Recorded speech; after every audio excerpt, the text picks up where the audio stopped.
Hey everyone, welcome back to the Law of Attraction Tribe podcast. I'm your host, Stephanie Keith. And last month, I did an episode where I recommended a book called An End to Upside Down Thinking by Mark Gober. And I've been talking about this book with anyone that will listen because it is just a game changer. Whether you're someone that wants to learn more about consciousness and our reality or a skeptic, I think everyone should read this. And the other day I was sitting down, I just got this like super strong intuitive hit, like drop everything you're doing and just ask him to come on the podcast. So I did. I reached out. I normally would do like a professional email and everything, but I reached out real quick and it was perfect timing because he said yes and he is on the podcast today. So Mark Gober, welcome to the show. Thank you so much, Stephanie. All right. So I want to start out by just hearing how you came to start exploring consciousness and writing this book because you are actually from like the finance world, right? Yeah, my awakening, if we want to call it that, was about 10 years ago in 2016. And prior to that, I had a very mainstream background.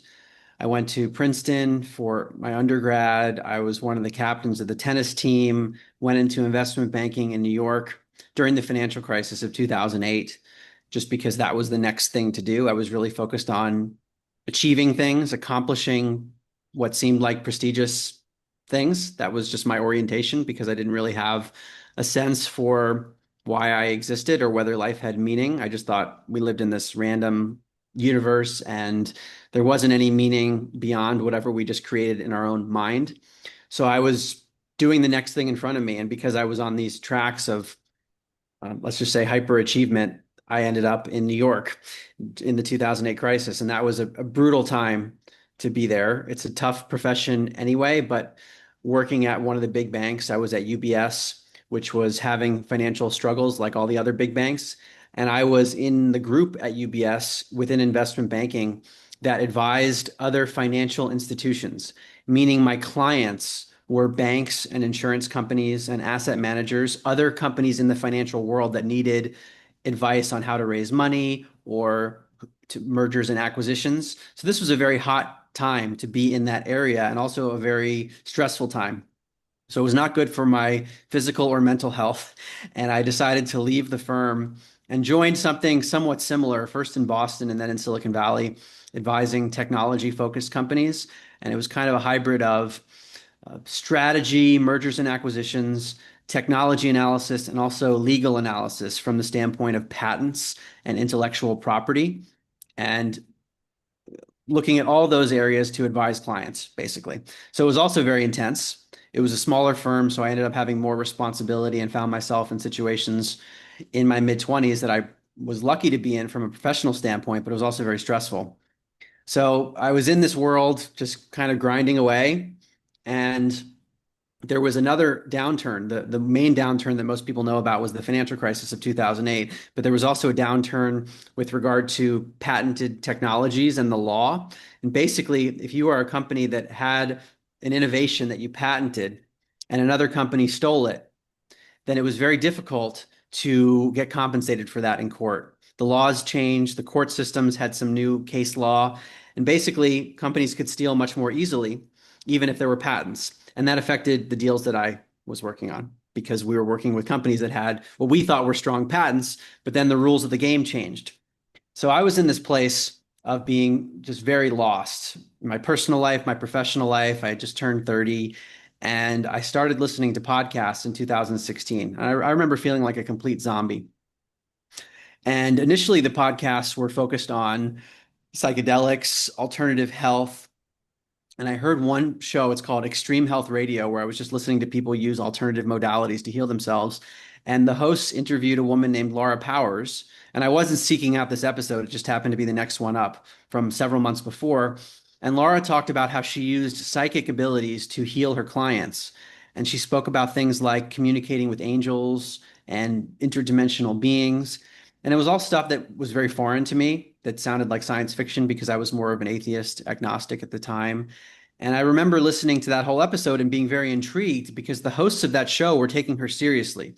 And I had heard them on so many other episodes, and they seemed like intelligent, thoughtful people. So I was wondering what is going on here. And I listened to Laura's own podcast after that. It's called Healing Powers, where she interviewed person after person who had these experiences of what I would call mysticism, of an afterlife, psychic phenomena, the idea that there's some kind of fundamental interconnectivity between all of us, that there are souls that incarnate and that we have amnesia, meaning there's a part of us that knows things that we've forgotten about. And the fact that I kept hearing these ideas over and over again from so many different areas, it was intriguing me because I realized that if any of it had credibility, not even 100%, if there was 1% truth, then I had to rethink my entire life and what it meant to be human. Who are we? Why are we here? I had to rethink all of that. So, long story short, I started to read scientific papers and books. I came across the University of Virginia's Division of Perceptual Studies, which has been around since the 1960s, studying things like near-death experiences. I came across the Institute of Noetic Sciences, which has over 50 years of peer-reviewed research on psychic phenomena and things like that, and I'm now a board member there. I came across Princeton University's Engineering Anomalies Research Lab, which was around for about 30 years studying psychic abilities. I had no idea that this stuff existed, and I was mind blown completely. About a year into this research, this was the summer of 2017, I said, why don't I just put this into a book? Because I have a mainstream background and maybe people will be more likely to read it. And I'm going to include hundreds of citations and all the scientific research to show that there is something more to our reality than we've been taught in school and by the mainstream media. So that's the origin of my first book, An End to Upside Down Thinking. And then I did a follow-on podcast series, which is very similar. It's called Where Is My Mind? And it's an 8-episode docuseries, basically, that features clips of the interviews I did with many of these scientists and practitioners. And then I had decided to leave my firm at the end of 2019, even though I had made it to partner. I was just so focused on other things. And now there are 7 books in the series, but they're the main focus in all of them, even though it goes into many different topics like medicine or cosmology or other things, is about the nature of reality. Who are we and why are we here? And then from that place, we can ask questions about other issues. And I think many other disciplines have presuppositions about what reality is. And in the mainstream world, that presupposition is that the world is fundamentally physical at the core. And everything in reality, including our own consciousness, emerges out of the physical world after billions of years of evolution, for example. And that's precisely the idea that I challenge. Yeah, well, I listened to that podcast. I binged it, by the way. Very well done. So anyone that's listening, like that is a great resource to start with, that in the book. Um, and I have so much respect for you because as I was reading the book, I'm like, here's this like young guy that's not from the scientific field that just comes in and puts it all out there and basically goes against the mainstream scientific narrative that we've all been taught, like through our schooling. But you laid it out in such a way that by the time I was done reading it, any sliver of doubt that I had, because I've always sort of been on this, path or thought there's a lot more than what meets the eye, but any sliver of doubt was completely removed by the time I was done reading the book. And I like what you said is like you don't have to believe every single thing that you put in there, but even if 1% of it is true, we have to really rethink everything that we've been taught. So maybe you can, since you're really good at taking this complex subject and explaining it in simple terms. So maybe you can explain it simply, like what is the core argument that you make in the book with regards to consciousness?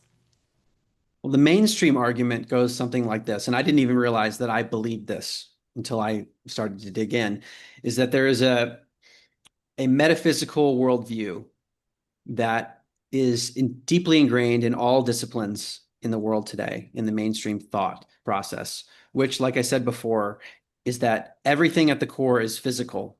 And this is known as physicalism or scientific materialism, meaning that it's all material at the core. And there could be energies involved, but it's all the result of a Big Bang 13.8 billion years ago, where there were these particles of matter that started banging into each other like billiard balls. And after billions and billions of years, you end up with solar systems like Earth, going around the sun and organisms on Earth that eventually evolve. And as they evolve and become more complex, they develop a brain. And from the brain comes out their consciousness. It just pops out, meaning that their capacity to experience life is a product of functioning inside of their skull, chemical and electrical activity inside the brain, which ultimately came from some event where physical material was interacting billions and billions of years ago. So you start with the material world in this perspective, and at the very end, consciousness emerges. That's the mainstream perspective, that there was a world first, consciousness came later.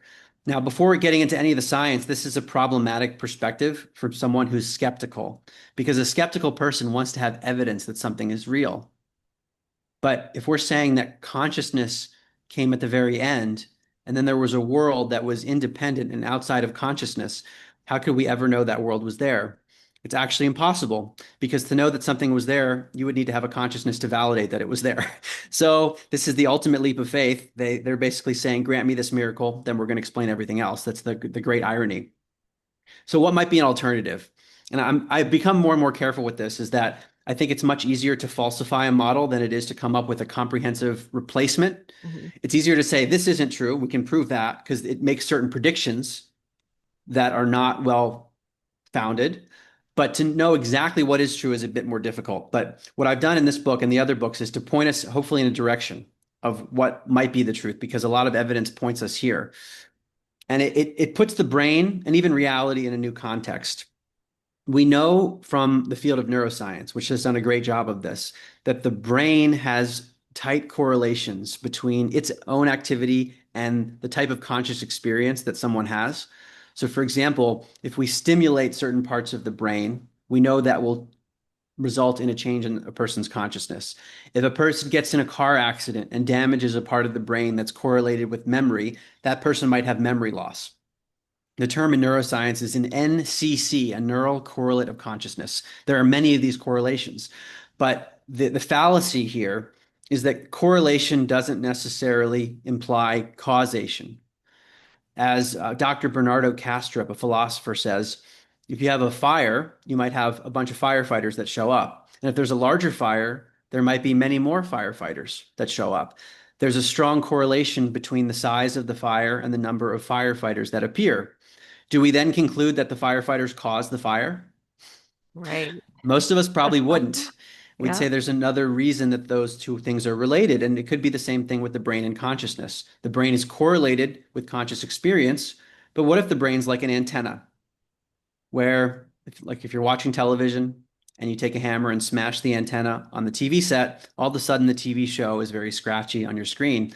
It's not because the signal was damaged, the signal's untouched. The only thing that changed was the apparatus that was receiving the signal. So, what if our body is like an interface or some kind of a filtering mechanism, something that is processing a consciousness that's well beyond the body? And that alternative is basically what I explore in the book, because there are many pieces of evidence that point us in that direction. And that, by extension, starts to suggest that consciousness is not even something that comes from the physical body. Our body is a vehicle or a vessel. We're harboring consciousness, but consciousness might be beyond all space and time and might even be the source of all reality. Everything that we call the material world is emerging from some universal consciousness. As Dr. Kastrup says, it's like imagining an infinite stream of water, where water is analogous to consciousness. Each of us, as a person or even as a soul, who knows, is a whirlpool within that stream. So we're individuations within something interconnected. And this is the ultimate paradox, is that we're apparently separate, but also interconnected at the same time. So that general idea, even though it's probably much more complex than whirlpools in a stream, is the notion that I explore as an alternative to the idea that, well, it was just all physical first, and then through random processes, we emerged as conscious beings. See, I knew you would explain it like in a way that it just clicks. Like the TV analogy, that clicked for me, the whirlpool analogy. But also, like I've heard, okay, we're sort of like antennas or receivers. I've heard that before. But when I was reading the book, like the big moment where I was like, oh, okay, like this makes sense now is when you talk about also being a filter. And it's almost like, we're very, very conditioned in our society through our schooling system and everything to be so logical focused. Like left brain, everything has to have like a logical explanation. But I wonder, like, it's the logical mind, it seems like, that's almost a filter to some of these other experiences. Meaning, like, when you can turn off the logical mind or quiet your thoughts in meditation, for example, that's when like the best, most genius ideas will come through, or you'll finally have the answer to the question you've been looking for. And that, in my mind, like that all made sense when you described it as a filter. Maybe it's limiting us instead of helping us find the answer. It's actually sort of filtering the answer out. So, can you dive into? I know we don't have enough time to go over all of the evidence, obviously, but what's the most compelling that you found in your research? Well, if we think about the brain as a filter, that means it's getting in the way. There's a broader reality that's out there, and we just see a little sliver of it through our human biology. So that would mean there could be instances in which the brain is barely functioning or completely off, in which a person experiences an enriched or enhanced consciousness. And there are cases of this. So one example, the near-death experience. And this is where a person is usually in some kind of physiological trauma, could be cardiac arrest, they could be clinically dead and blood stops flowing to the brain. And yet, during this time, after being resuscitated, they report this that things were realer than real life. They had 360-degree omnidirectional vision. Sometimes they have an out of body experience, meaning that their consciousness is not perceiving from the body, which is clinically dead or close to it. It's actually outside the body, looking down at the body or going into another room and hearing conversations.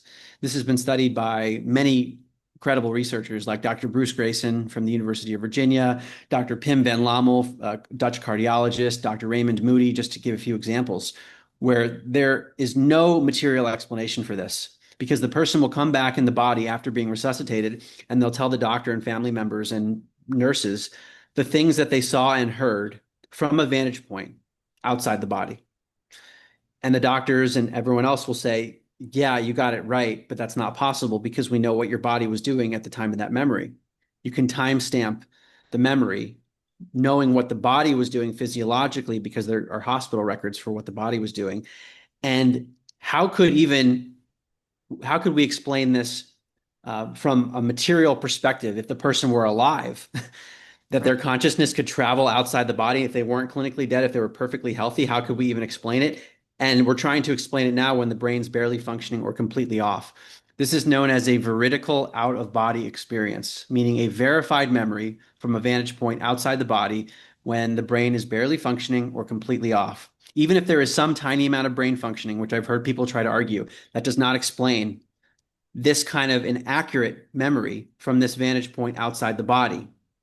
An accurate memory is not a hallucination. And many people like to argue, well, the near-death experience is just a hallucination caused by a dying brain.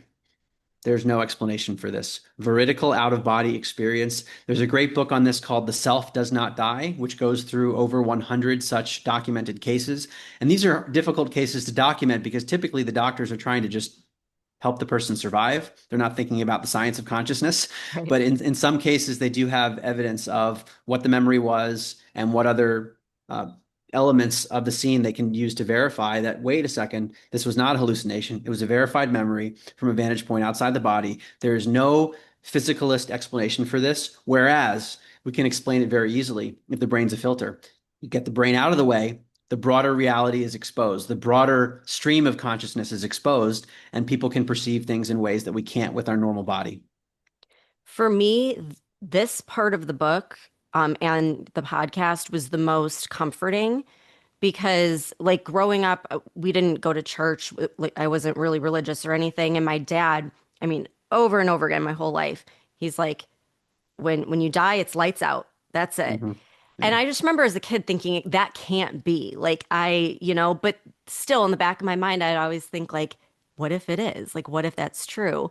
And one of the things that would always come to mind is like, well, anesthesia, if they can just give you this medication and it shuts off your consciousness, then maybe that's true, that it's just lights out. And so hearing all of the stories it gave me so much comfort because again, like people like Dr. Eben Alexander, who is a brain surgeon, is verifying this. And, the evidence was so undeniable. It just gave me that, again, it erased that sliver of doubt that I may have had that there's absolutely more to this, when we die. And in the book, you said you didn't grow up really like religious. You were sort of atheist or agnostic. So, what's your view now of like, has this completely changed the way you think about what happens when we die? Totally. Yeah, it was a very disorienting process to go through, thinking that initially there's no life after death, there's no continuation of consciousness, and it's lights out. I was completely in that camp to now thinking that there is continuation of consciousness and that perhaps we have always existed and we've just forgotten it. There's a sense of um, it's eternal, our consciousness, and we're in a body for a limited amount of time, and we don't remember everything before our first memories in this body, and there might be many of them, and we don't recognize because of what we perceive through the body how much there could be after. So I'm very much in the camp now that our consciousness is eternal, but beyond that, it seems highly complex how it all works. Mhm. I don't know how it works. Yeah. Well, I wanted to bring up something else because this was very shocking for me. Just like I've always been into science, and again, we have that programming to just believe everything you've been taught and like don't really question it. But throughout the book, you did a great job of you would take quotes from world-renowned scientists and you would put them sort of like side by side. So you had people who either believed or were at least open to the idea that consciousness is non-local. And then you'd have people that believe, no, it comes from the brain. And this is all throughout the book. And I would just laugh because I'm like, okay, the column of people who are open to the idea or believe it's non-local, they're saying things like, and I'm paraphrasing, but like, based on the evidence, it is either undeniable or we have to at least further investigate and do more research on this. The column of people that don't believe it, it was like mind-boggling because it's like we're not even going to look at the evidence because it's so absurd. So they're like not even looking at the evidence, or they would say something like, if we were to accept this, it would make us rethink, we'd have to rethink everything we know about science. And I'm like, that's not an answer. They're not even looking. And that surprised me. That was very disappointing for me that this is what is actually happening in the scientific community. So where are we at now with this? Like, I know you wrote the book in 2018. I feel like, from what I can see as an outsider of the scientific world, people are more open to looking at this. But what's happening in the scientific community? Is it still very much where, like, if you talk about this, you're an outcast, or what's happening there? There's definitely greater openness, more receptivity, but the academic world I find is slow to move. There's institutional pressure against this concept. There's a quote that I often reference, Dr. Mario Beauregard, who's a neuroscientist studying these sorts of phenomena. And he said on a podcast a few years ago that he was told by the head of a major neurological institute in Canada that as long as this person was alive, she said to him, you'll never study the science of spiritual phenomena. So there's something going on here within the institutions where there's pressure that is going to make it difficult for progress to occur. And there fortunately are institutions like the Institute of Noetic Sciences, which is outside of mainstream academia. The University of Virginia's Division of Perceptual Studies is a bit of an anomaly because it was founded by Dr. Ian Stevenson in the 1960s, and he was so highly credible that that division has been able to persist. And hopefully we'll see more and more as the tide shifts, but might be a slow process. And I think the cultural pressure is going to cause institutions to have to look at things eventually because so many people are either having their own experiences or they're asking questions. There are more and more books about this. The Telepathy Tapes podcast has brought a lot of attention to these concepts. So I think we're headed in a positive direction, but there are headwinds still. Yeah. No, the telepathy tapes, that was a big eye opener too. I mean, it's a lot of the things you talk about in the book, and obviously a focus on telepathy in the first season.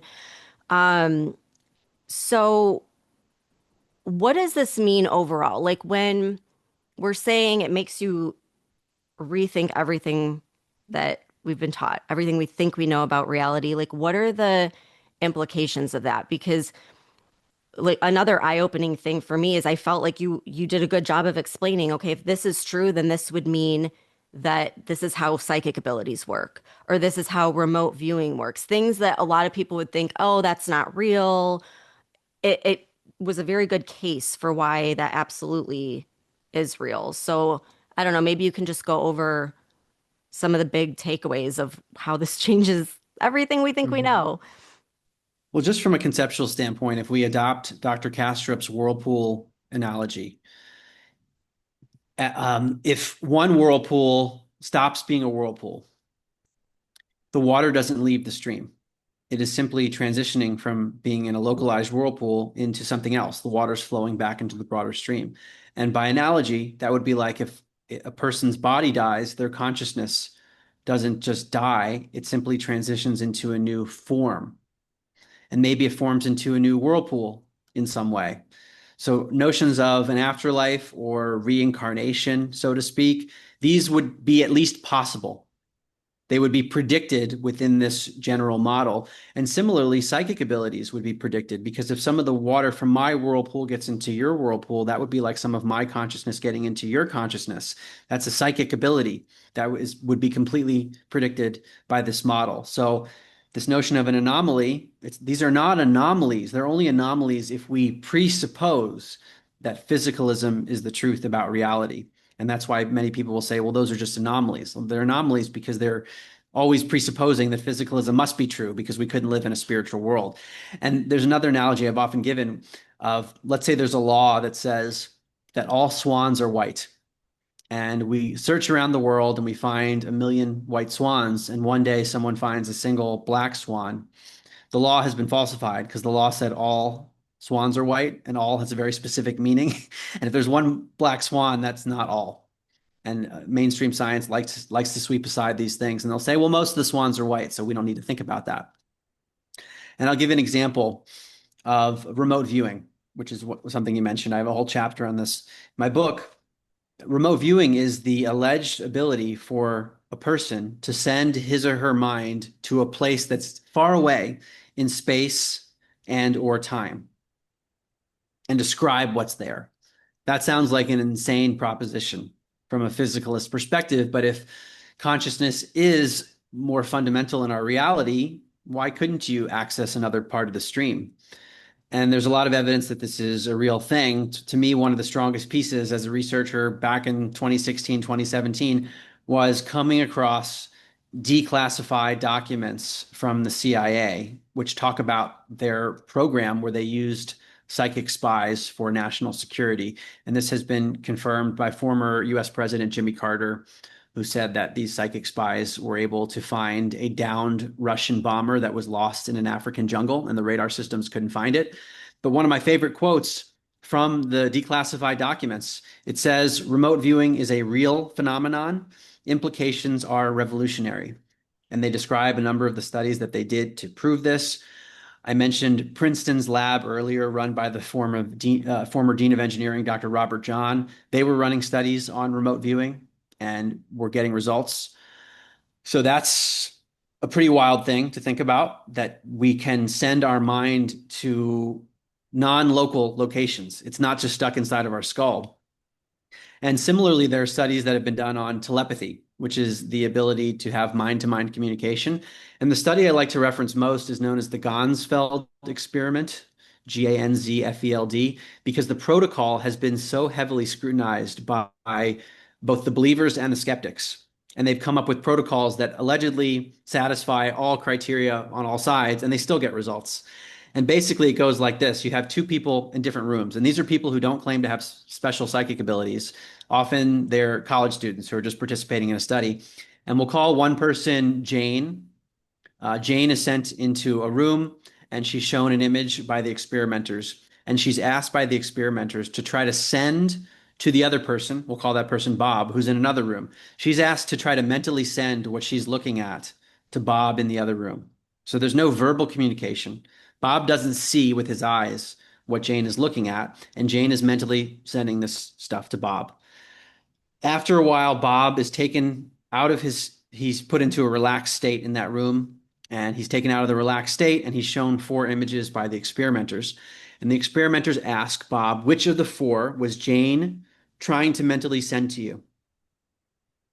If the person in Bob's room were just guessing based on random chance, the person in that room should guess correctly roughly 1 out of 4 times, 25% of the time, especially if you run this over and over and over again. It should approach 25%. But in reality, the percentage approaches 30 to 32% for the person in Bob's room, meaning he's guessing correctly, let's say 5 to 7% more than would be predicted by chance alone, which suggests that some information is getting through sometimes at a level, statistically speaking, is beyond what chance would predict. Dr. Dean Radin, who's the chief scientist at the Institute of Noetic Sciences, has aggregated the statistics for this stuff, and it's at the level of 6 sigma results, meaning it's more than 1 billion to 1 odds against chance that this would occur. So someone might hear these numbers and say, oh, it's just tiny. No, it's a highly statistically significant amount, and it actually conforms with our daily experience because most of us are not 100% psychic all the time. Sometimes we'll think of someone and then get a text or have these strange experiences that we want to dismiss as that's just random chance. But actually, these studies are suggesting that some information is getting through non-locally. And that's what's so wild too, is looking at it. I didn't realize, for example, that some of these studies have been going on for a really long time, like decades, and we didn't even Yeah. know about it, or I didn't know about it.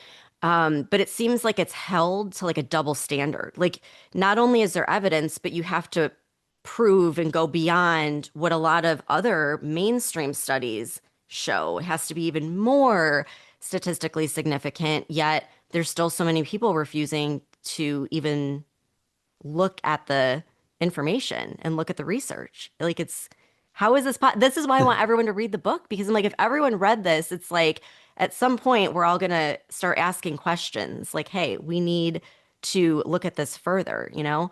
Um, and so I think this also opens up another topic, like what does this mean then for human potential? Because wouldn't this technically mean that every single human being has the potential to tap into this field of consciousness, like whether it's psychic abilities or remote viewing, that we all are capable. There's just maybe our filter is too strong, for example. Yeah, it suggests that we all have these abilities innately. And just like, let's say with sports, there might be a spectrum of people. Some are naturally more talented, like Michael Jordan, LeBron James, or something, whereas a just normal person can dribble a basketball and maybe can work really hard, but never will get to that level. It might be similar with these abilities, that we all have the abilities and we can harness them. And there are places that teach this stuff. For example, the Monroe Institute teaches remote viewing using binaural beats that you can listen to that help entrain the brain. So there are ways to do this, to learn these abilities and their innate capacities. It might just be that some people have them in different ways than others. And at the Institute of Noetic Sciences, the scientists there often talk about a noetic signature. A noetic means basically forms of knowing, and that some people have forms of knowing more strongly related to visuals or something auditory or a sense of knowing. And that once we get in tune with how we know things on a psychic level, then we can start to harness them more. So a lot of this for me is getting to know ourselves better and better. So there's certain techniques or methods where you can sort of strengthen whatever your signature is, so you can tap into it more. Yes. Yes. And it might Now, be that you can strengthen all of them, but some will be naturally stronger for you than for others. yeah, that makes sense. You mentioned psychedelics earlier. Is that something they have more ongoing studies now? Like, I know it was studied back in like the 60s and then kind of went away, but it's, to my understanding, it's coming back and scientists are starting to look at this again.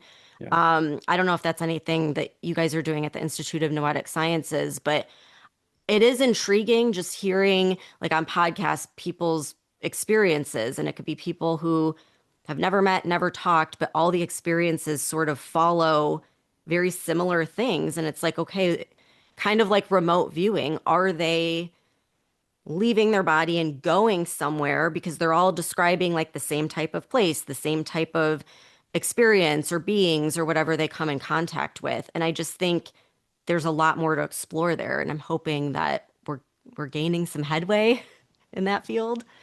Yeah, I mean, I view psychedelics as another way to unlock the filter. A Hmm. near-death experience is one way that's very extreme, and many people die, they don't come back, so it's a pretty dangerous method. Meditation is another way that some people achieve this, or other types of spiritual practice, whether it's breathing or chanting, devotional practices. Many people have described instances in which the filter is unlocked, but psychedelic substances seem to be ways of chemically inducing that.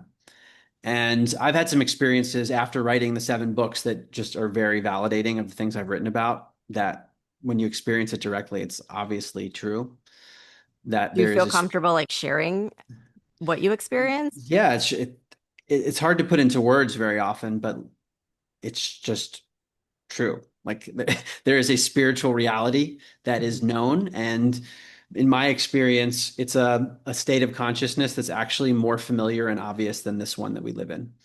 So it's a It's matter like of remembering realer it. than here in a Yeah. way.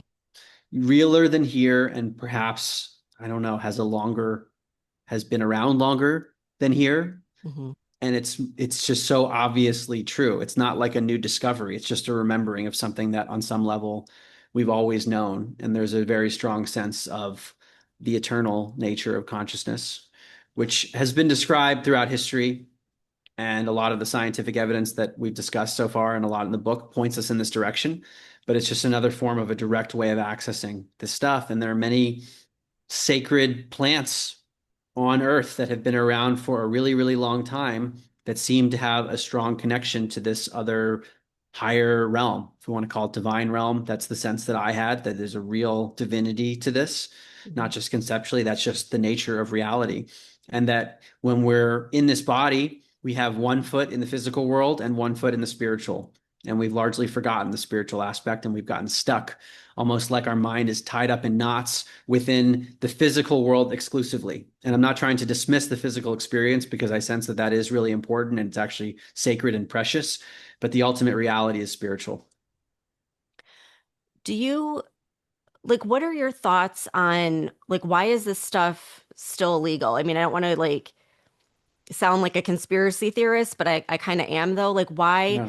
if all of this research is there. We hear these things, and not only with a spiritual experience, but I've heard about it helping to heal addictions and PTSD and all of these really horrible things, yet it's still banned in most places. Is there a bigger reason? Like, does someone not want us tapping into that, or is it just, everyone's in this materialism mindset and are just not even willing to look at the evidence. Like, and then do you think in our lifetime things will change? Like, are they going to start legalizing this? Like, I feel like there's so much potential, and I don't understand why at this point in time it would still be banned. I think it's multifaceted. Like you said, there's some people who just don't want to acknowledge that their theory is wrong. And if they're a prominent person in the media or academia, it would be a big hit to their ego to have to admit, oh yeah, I got the basic metaphysics wrong. And whether it's through psychic phenomena or psychedelics, these are all things that would challenge their status, really. But an idea that I've gotten into more and more in my later books is the notion of a spiritual war, which has been basically alluded to in every tradition, that it's not all just benevolent love. There are dark forces, and we see that in the world. It's very obvious to anyone who's ever Yeah. lived that it's Hmm. not all love and light. There's darkness too. Hmm. And part of our evolutionary process might be to transmute and overcome these darker forces that actually helps us evolve and grow on a spiritual level.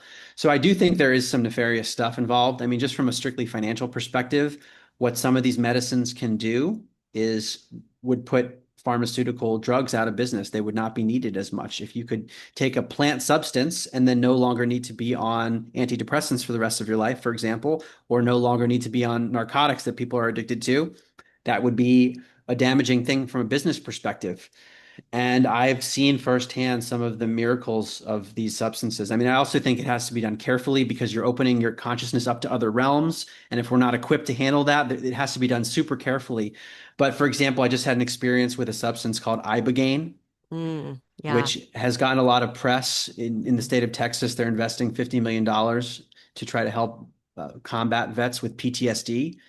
Unbelievable what this substance can do for people who are opioid addicts, alcoholics, severe PTSD. It's the same result done in a if it's done in a facility that's very safe. And in the US it's illegal, but in Mexico, for example, there are some high quality clinics. This stuff would supplant many of the drugs that are currently not working. Yeah. And I mean, I've known people with severe addiction, and that's always the point that I made. It's like right now they're headed towards overdose, like they're gonna die from this addiction. So why not take this risk, I say in air quotes, and try these plant medicines or things that can, if it can overcome that and keep you from going down this road where you're going to overdose. I don't know why anyone would be against that. I But agree. I feel like it's getting more attention. And so that's why I'm just wondering, is it just a matter of time that enough people speak up and, they're sort of forced into like changing these laws or putting it on the ballots? I don't know, but I'm hopeful of it. Yeah, I think there's momentum, and in other countries, there's more flexibility. So if people can get on an airplane and just Mhm. go somewhere else, I think that would be helpful. I mean, there are health concerns with various substances that we have to keep in mind beyond just the spiritual risks that I mentioned, which I think can be mitigated in a safe environment if you're prepped properly. The place I went to for Ibogaine is known as, it's called Beyond, Beyond, and they do a great job with all the health protocols, but ibogaine in particular can slow down the heart. So if there are heart problems, it's actually dangerous. So Mhm. you have to have EKGs and electrolyte balance and things like that. So there are protocols that need to be taken for any substance. Some are perhaps more physically dangerous than others, and for each person, whatever physical or psychological issues they have need to be taken into account. But we do this for other medications and procedures too. Is we learn what the risks are, and we have an intake protocol, and then there are ways to shepherd a person through the process. So it's not that complicated. It just needs to be studied more. Yeah. And I mean, when you look at the side effects of pharmaceuticals for things like depression or PTSD, I mean, there's a ton of side effects. So, we have to at least open ourselves up to looking at these things. And I hope that's where we're headed. Um, where is consciousness research headed? What are you guys doing at the Institute of Noetic Sciences? Is there anything um, exciting going on? And like overall, where do you think it's going? Well, I think at this point, it's been established that these phenomena are real. Dr. Jessica Utz, who was the president of the American Statistical Association in 2016, she said, using the standards applied to any other area of science, it is concluded that psychic functioning has been well established. And she wrote this in 1995. So, top tier statistician saying that this is already established. So, when I talk to the scientists at ION's Institute of Noetic Sciences and others, it's already been established as true. The question is, what are the nuances? How do we enhance these things? Phenomena like energy healing. Can we use our mind to actually help heal other people? Because there are studies suggesting that the mind has an impact on the physical world without any touching. Mhm. Your mind can have an effect. So, can we actually heal people through that? So, I think understanding the nuances of yes, these things are real, but then how can we use them responsibly to help the world and to enhance our own lives? There's a lot of work to be done on that. Yeah, I'm excited to see where it's all headed. I had a couple of health scares in the last few years and there's a free healing meditation that the Monroe Institute put out. And I swear, like I did that meditation and like it's just insane. I feel like it healed me. Like having, something that you're like, is this a tumor? And then it's gone. Like, how do you explain that? Mhm. But I fully believe that we have the capability and the potential. And I think if we could just explore it a little bit more, and also if people can just get used to things like, obviously we brought up the psychedelics, but like meditation, just quieting the mind. I think when people hear meditation, it's like, oh, like I can't do that. It's too hard. I don't have the time. But I think it's just try to quiet all the thoughts and all the logical things going on so we can sort of tune in with our antenna to this consciousness that we have access to. I think for each of us, it's a matter of figuring out what modalities work. And at different times, they can shift. I had a period in 2020 to 2021. I went on two silent meditation retreats for nearly a week long each. And then I meditated for hours and hours a day for a year straight. It was 5 hours a day on average. And there was Wow. definitely benefit to that. Mhm. But I will say from let's say one flood dose of ibogaine, what I got from that versus 5 hours a day of meditating was way more in terms of experience. So but I don't want to dismiss meditation because now I think that I've had these other experiences, the otherworldly ones. I can come back and use meditation as a way to tap in. The danger with an external substance is that we could become addicted to that in a sense. Mhm. Maybe not chemically addicted, but just always wanting that experience. And I view these medicines as teachers that show us how we can embody things while we're in our daily life. These aren't things to just keep coming back to over and over again. It shows us, and then we have to practice it. It shows us where we might have emotional blocks and ways to somatically release those. And then it's up to us to develop a practice to do that. And it could be through breathing, it could be through meditating. So to me, it's all interconnected, the way that we can try to basically tap into the spiritual reality while we're in a human body. I think that ibogaine might be like in my path at some point because I've just been hearing about it left and right, and I keep seeing things for it. I think it was Dr. Mark Hyman that was saying like an entire lifetime of limiting beliefs that just you just see them and they're just healed in one session, which is absolutely, I mean, just think about like how many people that could help. Everything from major PTSD to even like minor, it's just mind blowing like what the potential is in the next, I don't know, decade. I Yeah. want this to happen now. If you can't tell, I'm like, when is it?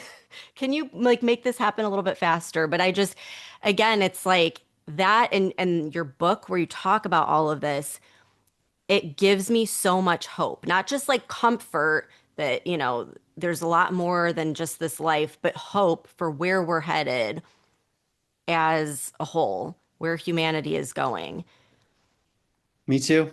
Me too. And I think that these plant medicines done properly and with the proper reverence, because these are things to revere, not to just do as a joke. If we Right. do all this stuff properly and integrate, I think we can evolve very quickly.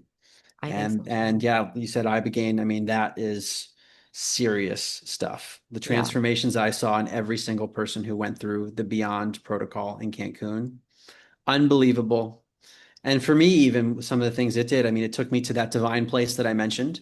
That's Mhm. so obviously true, but it helped me understand myself so much better. It was able to know me better than me and pull out memories and show it to me so that I could understand self-love better and where I was being too critical of myself.